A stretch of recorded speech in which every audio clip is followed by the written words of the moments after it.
concepts, ideologies into poker and his approach into playing poker and handling his own psychology. It's just amazing. Anyway, we'll get back to that. We have the pistol here. I can see you're fascinated about the pistol here for VP on that T side. So it looks like our connection is experiencing some turbulence once again, some choppy air. And, well, a string of frags, string of kills for VP. So there it is. Quick B hit, exactly what we talked about. I wanted to bring up that there's a... What is with that? People taking Buddhism after a certain period of their life and tying it into something, writing a book about it. There's the Tao of Poo. There's the Zen of motorcycle maintenance. Yeah, Zen the art mix, that's great. Oh no, hang on. It was called the Eightfold Path to Poker Enlightenment. That's what it was called. And they're convoluted titles. Yeah, I'm pretty sure that was the title Poker of the podcast. Enlightenment. So yeah, if you Google that and you're a poker player, or even anyone that's interested in sports performance, I think there's a lot to be learned from that, which we can go into a little bit more detail in a moment. When we find a moment. Have you read the Tao of Poo? What? The Tao of Poo? No. It's somebody who ties Buddhism into Winnie the Pooh. Nice. Yeah. Oh, that's awesome. Yeah, that's really good. That's cool. I like that. So you can see VP here running that anti-eco or anti-force. It's more of an anti-force and anti-eco. Both the two different things, really. So really be consistent with the terminology.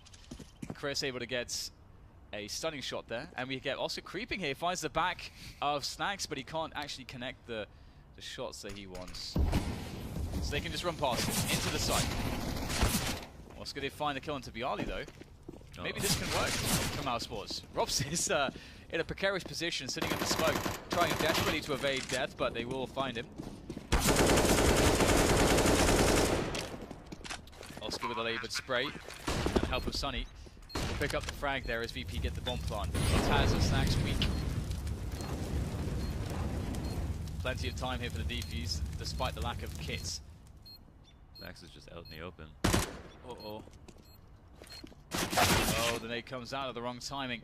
That's down to Taz with the UFP. He'll go for the chase, but he'll get gunned down by Oscar.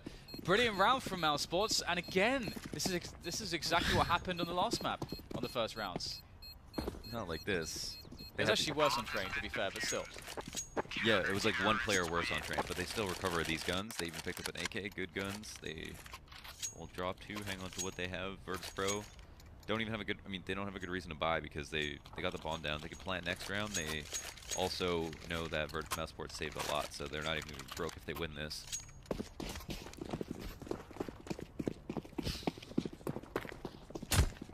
I do wonder as well, VP, to a certain extent, if it does come down to the fact that they played so much Counter-Strike, that it also makes them, that's another reason why you see so much variance from them. Because they're just like, oh, this map, we'll try this, and then this time we'll try this. And yeah, but they get paid so much money. I know, right? That is true, yes. But even still, the human minds can only withstand so much. No, the human mind can only withstand so much Counter-Strike. I think, like people have like a finite attention span, right, or focus. Like after before you go to sleep or something, you have so much energy you can put into something. Yeah, some people do awful jobs and they work very, very hard at them. Yeah.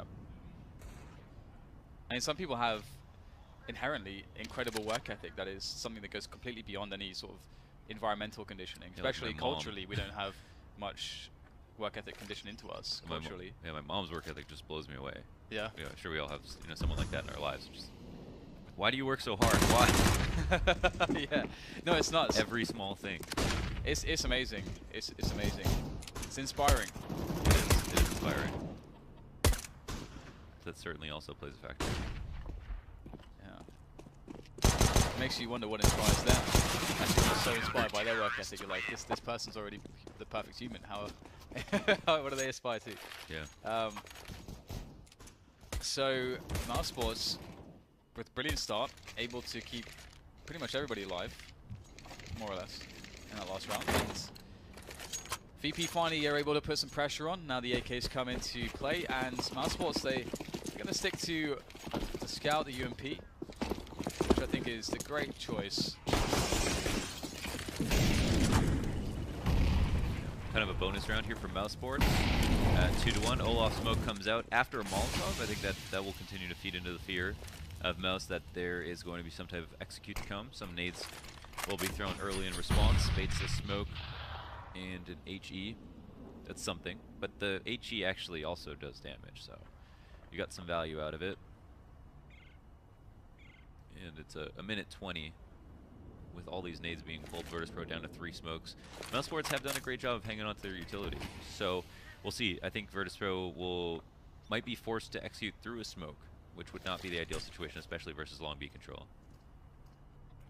If they chain them properly. So VP have decided to go for the splits, and they've taken that drop zone. Rob's in the smoke again. We've seen him mostly in smokes at the moment. Smoke Ninja. Nico, he will find himself the first one, but the trade is quick there. Credit to Viali on that one. He's coming alive in this series. Another one for Viali. Rops, though, gets himself 2 also. Holding down drop, and that's really crucial here. Creating a path here for Oscar to be able to move through to try to help on the bomb site. Viali's got to do basically everything by himself. Already with the 3K here, looking for something, but there's just too much. That round's all Rops, right? Like getting the second kill with the UMP. If he doesn't get that, then they can get out into the site. It's a whole different round, really. So, you know, you look at a round like that. It's just, there's not much to work with, and if they win it, they reap the spoils. They have so much to buy back onto. You get $1,200 for those 2 kills too. So that's big. Virtus Pro now have to save. They didn't even get the plant on that round.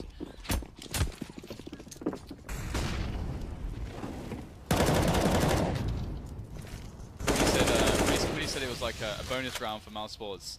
It sort of reminded me of when you play, you know, like Street Fighter or something. You have like that car? bonus, the car smashing bonus round. Yeah, love that. We all need one. Does help keep us sane as well. It's the relief, comic relief. Well, not comic, but it's a relief of some description. It's cathartic, I guess. I guess it's pretty cathartic, just smashing up a car. And you get tons of points. Yeah. Very instant gratification. Did you play Street Fighter? I played lots of Street Fighter. Lots of Street Fighter? Lots and lots of Street Fighter. I played Third Strike, which I didn't realize was the god game on an arcade that's what I played machine. by far the most. Yeah. Yeah. I just played it at the arcade. What were your characters? Who did you do main? I guess I would have made Ken. I don't know. I pretty much. Ken was high tier. Yeah, I didn't know that. A tier? I didn't know that. Like, I didn't know about the e-sport at the time. I was just playing. Not S tier though, like Chun and Yun. Like, was Yun S tier? Yeah, Chun and Yun were the 2 highest tier. Oh. Yeah, Chun, Yun. Then you had like. Well, I should probably not talk about Street Fighter right now. About Third Strike. Oh man, gaming, esports. So I'm such a nerd. So. This is pretty cool here. Mousesports actually pressuring Plateau now. So this is a bit of a mix-up in that sense, but also from VP because Snacks are sort of occupying a lot of presence, and VP are playing a slow default here. They want to take over that A-long position, and at the moment Mousesports are playing a split setup between the ramp and or the middle or the underpass and long, where we can see Oscar is at the moment. And here is the flash to allow Neo to get in. Oh, the preemptive push there. Taz ready for it. No flashbang required. Now VP going to be able to push all the way into the deep areas of A-long, and that's a big problem for Mouse. Yeah, they immediately seemed to slow it down. Taz was trying to, instead of run forward with his teammates, decided to go through the long A control smoke. I think when they clear it out, they want to make it seem like they're taking control of lower A as well as long. Since they killed one player, they know that the CTs are going to be more keen to fall off. So they're trying to hold rotates with that smoke, and now we'll move into a split B, and they've already got drop control, which they know is also going to be probably avoided, or they know with 4 that you're going to see like an ultra passive setup of some sort. It's not that easy to push. Nico absolutely shut down Chris. Flamed out of position, still gets himself 2 somehow. Impressive stuff from Chris J. And maybe with that second unexpected frag, maybe, just maybe, if his teammates can get a quick cheeky one, perhaps there's a chance to get back in, but it's going to be very tough. Neither player that is alive for Mousesports has a kit at the moment. Although Rops gets himself an easy one. Pash just straight pushing the doors here. This is a problem. Rops is going to be able to get out the doors. Spots out the next 1v1. That's Sunny now with the information, but really Neo becomes the problem. No idea where Neo is. Sonny's sort of looking for him. Sonny's aware that right now Neo might try to capitalize on that advantage, but Bialy does it instead. Looked like Chris J entered the Matrix a little bit there. sees 3 people standing in a fire, are still very patient, starts tapping. I think we might have a reappearance of Tap J. He is really, really nuts. Like, so patient. His first bit for the accuracy is quite incredible. And that's another interesting conversation. Is that what's the most important trait of an offer? Yeah. Somewhat agree. I think so. I think it's hard to disagree. Oh, we've got Steve Coe trying to opt for a defense there. And once again, it's Drops here, providing incredible assistance from Drop. Oscar then let into the action by the boulder. The York is having a result. Taz, though, not so much as he's stuck on the statue. Can't get a bomb plant. That's a very fast frag, though, around the side of the boulder. That's such a hard shot to hit. But, again, too many players. And, again, Rops with the highest impact double kill. Yeah, so like the long B hit is terrifying if he doesn't stop them on the plat, and it's not an easy shot for him to hit either from that distance. So for him to get 2 just does his teammate a world of good.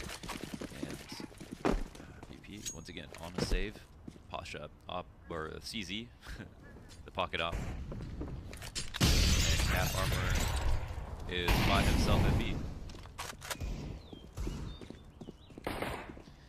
Mousesports will hit all the running here towards the A side of the map, so they'll be already rotating one. Oscar with easy first frag there, but second one a bit more laboured, but it will still go his way nonetheless. Bialy's been having a game, I gotta say, for VP, which is good to see because Bialy was one of the players who has had a resurgence for VP. He was under a lot of criticism for quite some time. Oh yeah. But he's definitely back in the action. Doing a good job for VP. Nice. Again, there's no helmet there. Drops no helmet. He could probably afford a helmet. I'm sure he could have. Yeah. But maybe he tried to get nades instead. Yeah, I guess it looks like he did. He is quite poor, so yeah. He had $3,900 there, and they won the round with elimination, so which means he had like 600-ish in the bank. So he should have bought a helmet then. Quick maths. Quick maths. Quick maths. So Mousesports with 4 players towards B for the early rush timings to try to be safe against those, and Oscar finds the pick towards A. Oh man, what a menace. Oh, hello. Ooh. That's to be fair though for Snags, it is pretty. You can just put a few bullets there. He's doing that right now. Yeah, you can also see where your bullets hit the wood instead of the rock. So when you're shooting through the smoke, it's actually easy to line that up. So there it is.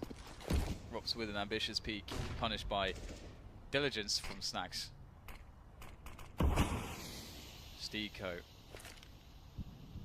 Oh, could be the money nade. Oh. And Snags can take some damage. Snags looking to try to coordinate with his teammates here for a split. This will be quite difficult to hold. Sonny needs to win that 1v1 or everything destabilizes. And he's going to get it for free. Gets the upgrade of the AK. Steeko gets himself one. That's all he needed to really get in this position. He's still stuck on the plateau. Chris on the statue here. Going to be able to punish perhaps. Oh my god. Oh, he knows the plan's cancelled. Will he push? I feel like Chris. Smarts. I think this is a smart play. Holding position, letting Oscar work. Neo now trying to push away. They still have no idea that they're so close on the site. How does Neo read Chris's position? He has no idea he was just standing next to him, surely. That's amazing. That's so awesome. Just because Chris did not move a muscle, Neo had no idea where he was. And that allows him an easy clutch. Okay, the bomb went down for VP. Sure. But Chris, I think, realized this is a more guaranteed round if I allow the bomb to go down.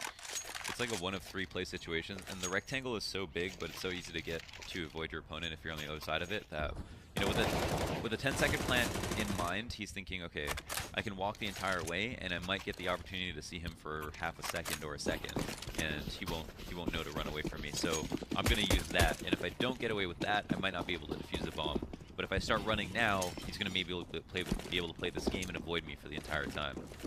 So it goes for the gamble. It's a good one. Now VP on a half buy to try to get a bomb down, perhaps reinforce the next round. They have a great amount of utility here, so we could definitely expect some pop flashes. Oh, we're going to get some NIP smokes perhaps towards A, so they're going to fake towards the B-bomb sites. But the problem is that no one's grabbed the bomb. I guess one player's going to go back from B. Grab the bomb. Yeah, that's how it's going to go down here. And so the bomb has been collected. And they've managed to find their way into the A site. So this could work. Oh, no. There you go. There's the bomb. Well and truly out of play. What? Oh, okay. So Rob's takes Seiko's place. Seiko goes all the way around. But then it changes up once again. As Robs gets killed. So what are VP going to do off of this? So they're just going to push into B. They know that Seiko was actually around there, so they're going to try to figure out like what he did.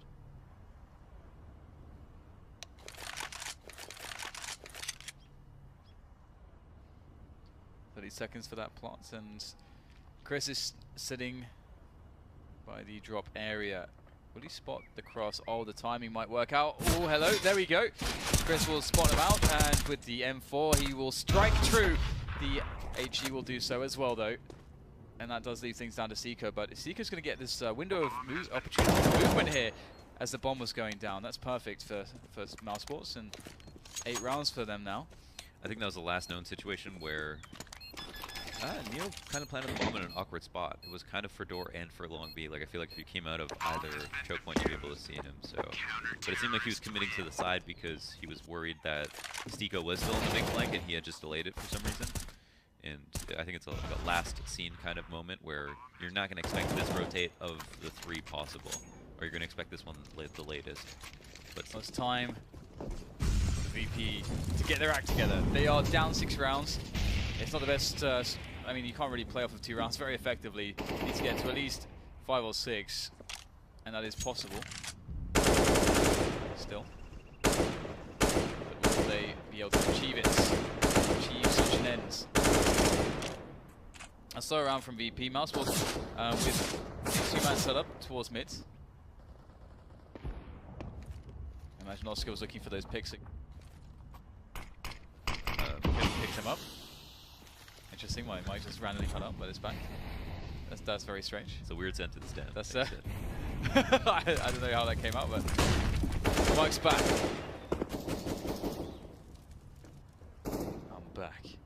They get drop control again. They have been pretty good at getting away with this, but Mouse have been kind of quick to let go of it. I guess they don't want to lose their kills there. It's more like a stylistic than anything else.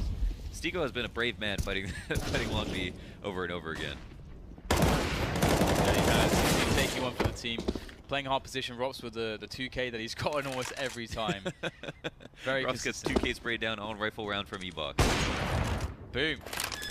Oscar takes down Pasha, and that leaves Bialy again in the clutch, 1v2.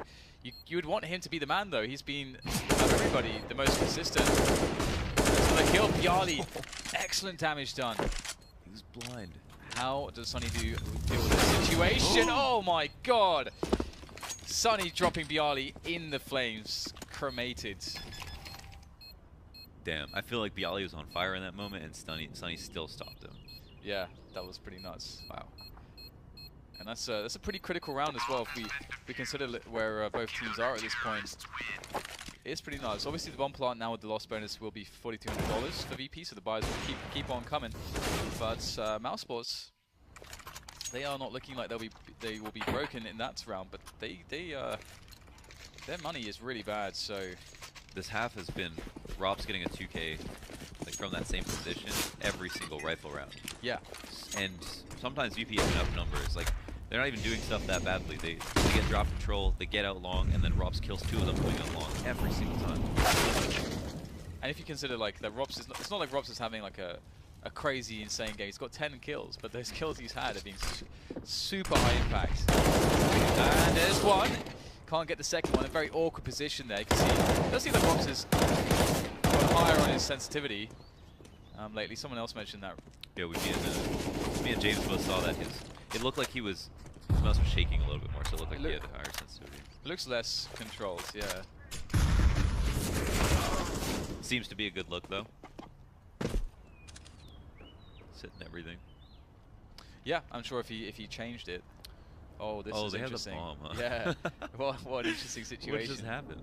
They keep leaving the bomb around. This is Steeko's position there. That's a free kill. Oh! Whoa. You can see the bullet on the wall and everything. That's great. Damn, that was awesome.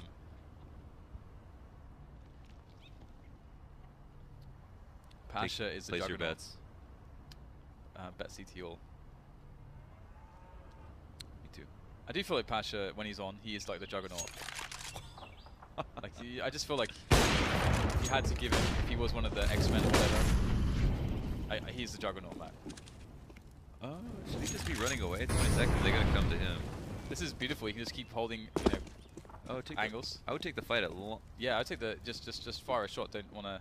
You don't wanna die, but do they have time? Ooh. Oh! What's going on? What is happening? Oh no! No, Chris! Oh my god! Nearly. Oh, that was so insane. Wow. I don't imagine if he hits that second shot, that would just. That is so ridiculous.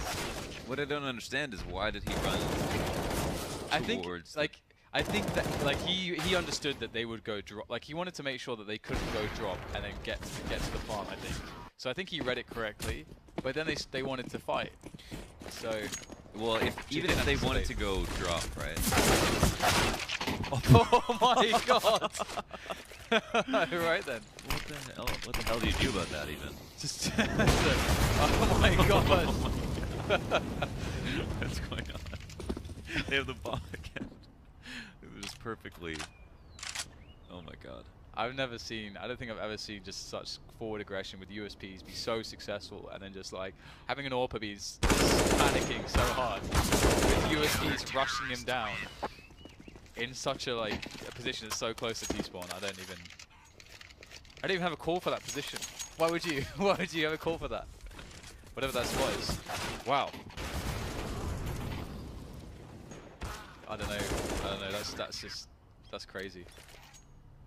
So guys, this round we're going to run out with USPs, and we're going to get the kills and win the round. They're probably in the middle of just talking about next round. Yeah.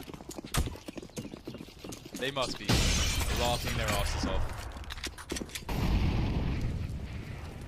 Chris J face, no space.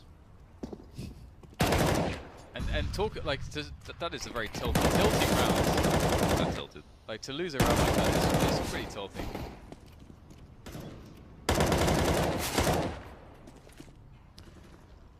So with the eightfold path to poker enlightenment, right? One of the interesting things from the Buddhism angle was there's a couple things. One was like the emotional resistance, which I think is a very cool idea.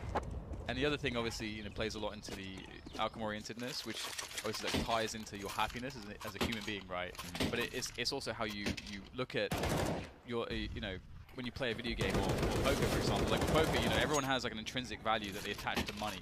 So if you lose money, there is an emotional response which is negative, right? And if you're a poker player, you do not want that to happen. Because if you lose money, you don't want that to alter your strategy, which will happen subconsciously because you're experiencing negative emotions with losing money.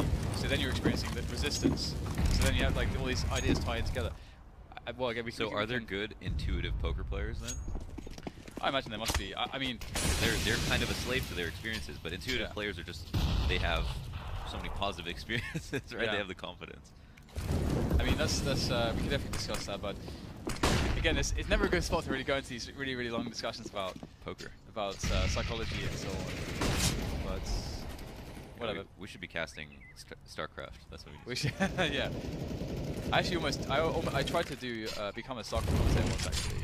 I was practicing because I was playing a lot and watching a lot. Yeah. I played loads of Brood War. I played loads of StarCraft 2. I want to start casting StarCraft Remastered. Another side topic. Oh, cool. Well, speaking of, I don't know how to segue from that. I was like speaking of Zerglings. Speaking of, look at Snacks with his UMP. I don't know. So VP setting up the push here. They've got the position in drop, so the split's ready. But Will's Rops get the 2K that he always gets. He's got one. So that's one. Oh, he doesn't get the second. Oh man. It could almost have been like you said the other day. Oh god, what was it? What was it? You used the examples like the old epistemological argument of it. The sun doesn't rise. Like, Yeah. you can't tell. You don't know. You don't know rise. if the sun's gonna rise. Yeah. Just because it's risen every day before that you've existed. Right. Right. You don't know that Rob's is gonna get a 2K from you. Yes. Yeah. Yeah. Exactly. History Yeah. would tell you otherwise. Yeah. Exactly. Yeah. You can't be sure of anything. Oh god, what was that from exactly? That's from Hume. Oh, He tried to use that to explain that people don't know anything. Yeah. Yeah. Yeah. That's awesome. The end of philosophy. Indeed. And then you have the, what was it, Socrates version with the Oracle of Delphi. It's like, they think he's like, they come up to him and say he's the smartest man in the world. And he's like, I know nothing, basically. Yeah. Except that.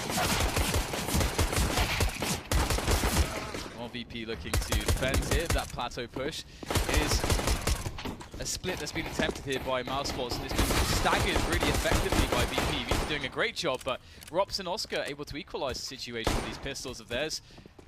Looking to find those headshots, and not quite. Pasha denies. It's down to Oscar. Oh, patient, and the patience will help, but Snacks is fully loaded on health. Oscar needs to get a shot straight to his face to win this one. He doesn't know where he is. Well done. Oh, I thought of a segue. It said, speaking of lurkers. Ah, there you go. And then talk about Snack. Boom. Boom. Damn it. That would have been good. That's good, man. I miss, whenever someone says lurkers, I immediately think of Savior, and then I immediately miss watching Savior play Brutal. And then you go watch Savior play Brutal. Yeah. Because this is the internet, the bots are forever. Yeah. Pasha on the auto shotgun. Respect. You gotta respect it. You must respect it.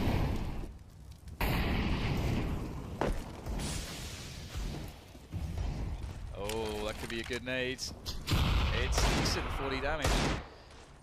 Oh, 38 damage. Mousesports looking to see what they can find here with these pistols. They're starting to pressure in towards A. VP are being pressed back, and in fact, Stiko gets himself a kill up there. That's okay. Sunny as well in drop zone with a CZ frag, and all of a sudden it's Pasha pushing with an auto shotgun. That might be the best chance, but everybody's been erased. 3 Deagle. Oh my god, 3 Deagle kills, headshots, in what, in 50 milliseconds. Or I don't know if that's their fault. I just don't. I just don't know. It is hard to say, hard to tell. It's if someone peeks you and one-shots you with a Deagle, is it your fault? Is it your fault? Yeah, that the timeless philosophical question. Is he Goodwill Hunting? Yeah. Robin Williams. It's not your fault. It's not your fault. Not your fault. Rest in peace, man. What a guy. Yeah. What a guy. My God. He was such a funny guy. Bialy ready with his CZ. So is Taz. Bialy, they line up, but he can only get himself one. The auto shotgun being put to use against Taz there by Chris as well. And Mousesports start to crunch onto the A side. They're taking extreme amounts of damage. There's actually a pretty solid chance that Pasha can get something going with this CZ of his. All 24 bullets remaining. I really like that. If you get headshot by a Deagle, is it your fault? Is it really your fault? Sometimes you do. I think, and also for team morale and stuff. I mean, you have to. Sometimes you have to be. Your team gets destroyed. Yeah. You know, that's what the meme came from. Because you say unlucky, because it's important to make sure your teammates don't get too upset about something that's like. Yeah. You can almost not control it. You know, and that's going to happen. Yeah, this is out of your hands. Yeah. That's the. But this is like an amazing thing as well. Again, it ties back into like all the stuff I was saying before about the Buddhism stuff with poker and performance, right? And going down those lines of thinking, because if like the whole point of it is that essentially to get into this like perfect mindset, which has you like making like better decisions more consistently, is about recalibrating your outcomes basically, or what you get a reward from. because obviously, like, we get reward in the poker example from money, right? You win money, that's your reward. But the thing is that that's really a bad way to think about things, because it can lead into all kinds of horrible, like, degenerate sort of gambler mentalities. That, you know, you're gambling, and that's not the point of poker. If you want to actually play it professionally, then you're not really gambling in that same sense. So it's similar with playing as well at the same time. Like, it helps you in spots where you get like a bad beat in a game. It's like, because you're more easily recognizing that this is the situation, and all I can work with is what, you know, these things that are happening right now. Like, you know, if you're, you know, starting to express that presence of mind, or trying to practice, you know, presence, because that's, again, like, one of those things that comes from that mentality, as well as the whole recalibration thing for your outcomes. So it's fascinating. You can talk about it all day. Yeah, it's a big topic, and that's also interesting how you can be conditioned even by playing. Like, people talk about playing pugs and not playing too many pugs at the pro level, because then you develop bad habits, and you also become, like, just with that exact same thing, you have a false sense of almost reality where you believe that you're supposed to win these duels. You know, in these same places. Yeah, that's a really interesting idea. Based on your past experiences. Like, all of these discussions as well, about the performance, it all actually goes towards consistency, because that's like the ultimate. That's almost like the snow limit, like this thing that's like so unattainable, it's so hard to find. You know it exists, but it seems so elusive. It's almost as though it is completely a myth. But everybody's searching for it all the time, trying to reach like true consistency. Because if you get to, if you like true consistency, it looks like cold, basically. That's what it looks like. Yeah. Right? And he's the best player in the world because of that consistency. So Mousesports is closing down VP here, just crushing their weak buy. Mousesports has been pretty good on these 4 buys of VP. They've handled them really well. I think true consistency, if we go on a match by match basis, is true consistency looks like with a pair, like, you look at a player like Cold Zero or Oscar, is being on your worst day still 20% better than the best player in the server. That's what true consistency, because the 20% makes up for the fact that it depends how good the other team's playing as well, right? So it's also really nice to just like go on that journey of like trying to tweak things, trying to change things to try to reach that point, because it requires that you sort of develop an entire structure of, like, an entire way of thinking. Because, for example, like, you get habituated much more heavily, let's say in the Puggin example that you gave, if you're someone that you just sort of like, you're running through the motions, so you're not controlling as much or understanding as much. I'm putting myself in these positions and these situations, and I understand that I'm taking this duel, and this duel is or is not favorable for these reasons. Like, a lot of people just play on intuition, which is completely fine, but it can lead to, it makes you more prone to be led towards bad habits. Yeah, and the great intuitive players have always had faults. They just found a unique way to play the game that people would never say is optimal, but they still make it work, right? Like, Oscar's a good example here. Oscar's a good example, sure. Like, the stuff he does is fundamentally, you could argue, incorrect, or like, but because his skill and his confidence allows him to level consistency, it's like, well, just go for it, man. Yeah, I mean, maybe Simple is another player that clearly plays off the intuition really well. Yep. Scientists hate him. Absolutely, yeah. Swag is probably another one. Yeah. Yeah. It feels to me like at BCS that Swag was not able to really articulate yet. I think, you know, like, it's something that happens when you get older, but he wasn't able to articulate yet almost anything about his game. Yeah, he's so incredibly, he's like so game smart, it's unbelievable. Yeah, board IQ. Mousesports cleaning up here massively, 16 rounds, very close. Stacks can stop things. Stacks is in the 1v1. He's got the 4K already. Looking to pick up the ace here as Rops goes for the pressure with that bomb plant. I like that he just sticks the plant here. There's the big risk that Stacks would expect with the time left that he may try to fake it, but he just goes for it. I think that's a great play from Rops, but now he's got to survive, and Stacks has a big health advantage, and there's the peak. Oh, 1 HP! Boom! Yeet! That was close. Well Stacks. done. Something about apples, and he's got an ace. He's hungry, and yeah, it's great. It's good. Yeah. It's a good clutch. This goes to the tree. Wow. Big money round from Snacks. As initially, it looks pretty damn good for Mousesports. And I'm not sure where all these kills came from, if I'm honest. Yeah, it's beautiful from Snacks. Showing a bit of his squad mode, his Super Saiyan mode. He was tied for last in frags before that. But still, Mousesports rest comfortably on a 15-5 scoreline. So it feels somewhat inevitable almost at this point. VP will struggle to hold on. They have a good buy though, but Robs has found himself forward position. This is beautiful, and there's so much you can do with a player in these positions, because Robs could play it in a bunch of different styles and manners. He could play it with a high degree of pressure where survivability is still a priority, or you could really commit to a frag, or you could just play as for presence. There's all different types of ways which have different outcomes where you can play that Robs' position in that respect. So it's always very curious to see what a player chooses and how that affects his team's overall goal. Yeah, and I'm trying to figure out what their team's overall goal was moving into the round, because we see him just play passive, look for a push, doesn't see a push, goes back to drop, and this is kind of like the lurker. What a really nice kill though to kick it off. So he also has knowledge now on another one. And this is a really big problem too, because Mousesports with 45 seconds left, they've pressured the CTs away from long. They can absolutely double back here. And this is what makes it really difficult. It's VP with 4 players. They've got to take the initiative, and they will try to do so. Great timing for that play from Taz. Mousesports committing into the A side as well. Taz will eventually be finished off, but Neo's on the bomb side here with the AK in hand as well. His teammates will be falling, but still, Neo can do some damage here. Snacks creating some breathing room. Good opener from Neo. Spots the second one as well, but there's a third, or rather, now a second, just lurking around. It's Oscar, and he's going to find the frag as well. Beautiful stuff from him. Can Snacks do it again? Making his way, though, from the underpass with the AWP. And there it is, Oscar on the angle. 16-5. Mousesports killing it. Absolutely killing it.